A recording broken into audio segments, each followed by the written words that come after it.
episode is brought to you by EM Gold Wines Intesano. They are the importers and distributors of 12 different brands of wine from Spain and Italy. They sell at wholesale prices, and I'm sure when you call them, they'll make you a very good offer.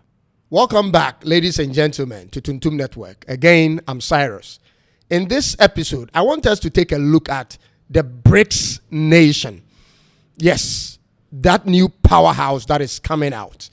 Brazil, Russia, India, China, and South Africa. It was formed not long ago in 2009. And by 2010, South Africa became a full-fledged member, the newest member from the continent of Africa, which is a great thing to celebrate. Why? Because you are in the company of such great nations, headed by people like President Vladimir Putin of Russia, President Xi Jinping of China, and Prime Minister Narendra Modi of India. That puts you in a certain cloud of very important countries and people who hold 1/4 of the world's GDP. And together, they hold the largest piece of land as a block and population in the world. There is G5, and there is G7, and there is G20. And now we have BRICS countries. And I believe strongly that BRICS is in the best interest for Africa to join. Let's go. And if you find our content interesting, please you can help us by subscribing, liking, sharing, and leaving comments if you have to. We need it so much. Thank you very much. The idea behind its formation was that by 2050, the member nations' economies will dominate global growth outside of the United States of America's dollar and its economy. And I think they are really on course because as it stands now, many countries have shown interest in becoming members of BRICS, including Argentina, Iran, and other countries. By 2012, they had pledged $75 billion in boosting, the lending power of the IMF. And I'll give you reasons why they had that plan in mind, especially with the IMF. And in 2014, the BRICS nations stated that they had finalized the establishment of the new development bank. Since that time, China has contributed $41 billion to that cause. India has contributed $18 billion. Russia and Brazil has all contributed $18 billion individually to that cause, with South Africa bringing on the table $5 billion. They intend to do massive businesses among themselves. And they also want to partner with the IMF and the World Bank. And this is the reason why they want to do business with the IMF and the World Bank. Because the IMF and the World Bank is where all the monies of the billionaires of the world are kept and given out as loans to the nations. And surprisingly, America has about 16.5% of voting power at the IMF. So for any country who wants to do business in terms of getting loans from the IMF, you have to get the voting of America in one way or the other.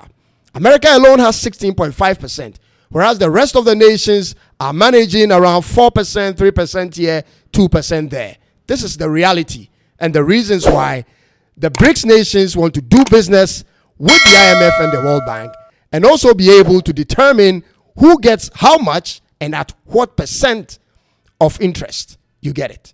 And now, this is the real reason why I chose to do this topic today. South Africa is benefiting, and that is a good thing. They are benefiting in so many ways in terms of trade. They are trading processed and finished goods, not like the trade we know down here in the west of Africa. Ghana has been trading cocoa beans with Cargill for more than 40 years, and it's still the same. They have no plans, they literally have no plans of establishing plants here so that we can process them before they take them away. They just want to have the raw beans.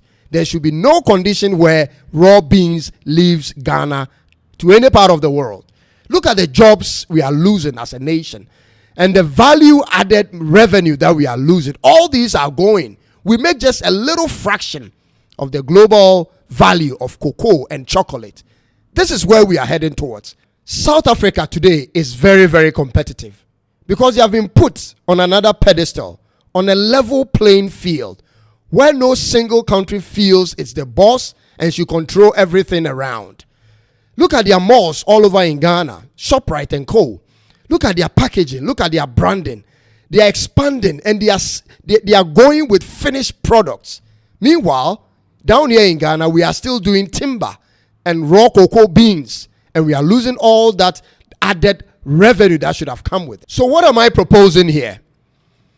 I'm proposing that Nigeria should be warming up to joining the BRICS nations. I think Ghana should be exploring ways of becoming a member of the BRICS nations. Ivory Coast, Tanzania, Kenya should also be looking at that direction.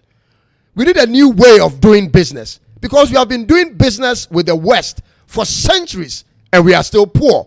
Look at South Africa. It's a developed country and I've lived there before. And I'm not saying South Africa is developed because of its membership in the BRICS nations. No. But since 2010, it has contributed massively to its development. Look at the top 100 companies, successful companies of Africa. More than 50% of those companies are South African owned. It is the same thing for the United States of America. The top 100 companies in the world, America dominates. That is how they bring revenue into the country for its development. This is what I'm proposing. Meanwhile, the largest Ghanaian owned company in Ghana, which is Casapreco, is nowhere on the top 20 or 30 on the African list. And I would like you to share with me the situation in your own country, in Africa. I'll tell you this. I was working as a teacher, an English teacher, to a Chinese man who owned a business in China. One time he took me to his factory and he said, "Cyrus, let me show you the warehouse." Inside the warehouse was more than 2,000 people working at a time. And that was for the morning shift. In the evening will be the same number. And that is the kind of numbers I'm talking about.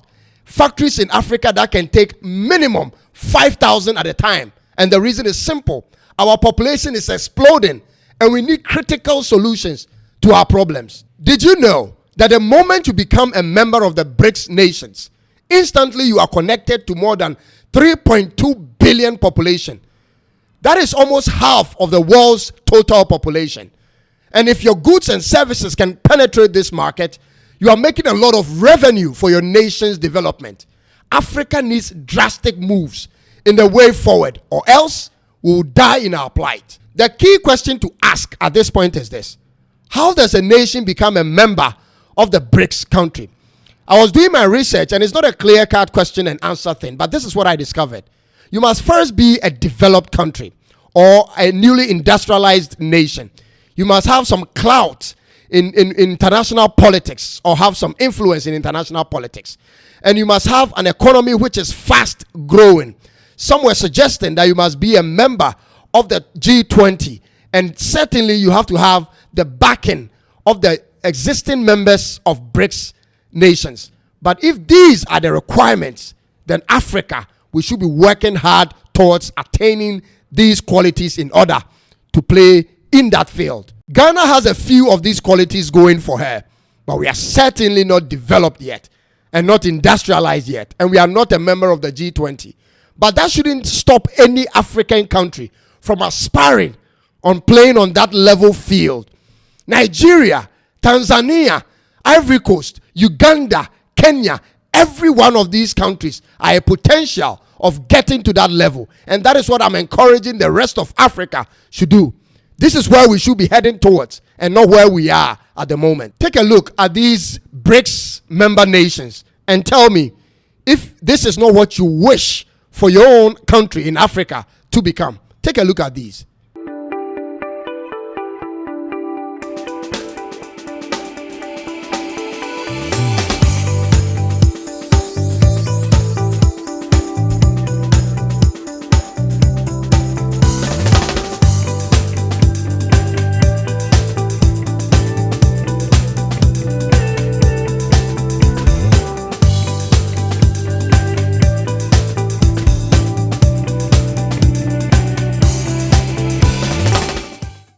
And don't get me twisted. I love the United States of America. I love them so much. But I love Africa and I love my country, Ghana. And I think it's about time the continent of Africa saw some real development. It cannot be business as usual. We need new ways of doing business that will benefit the continent and its people, because we are growing, and that is where we should come to. Please remember to like, share, leave a comment, and most importantly, please subscribe until we come your way again. Thank you very much, and it's bye-bye for now.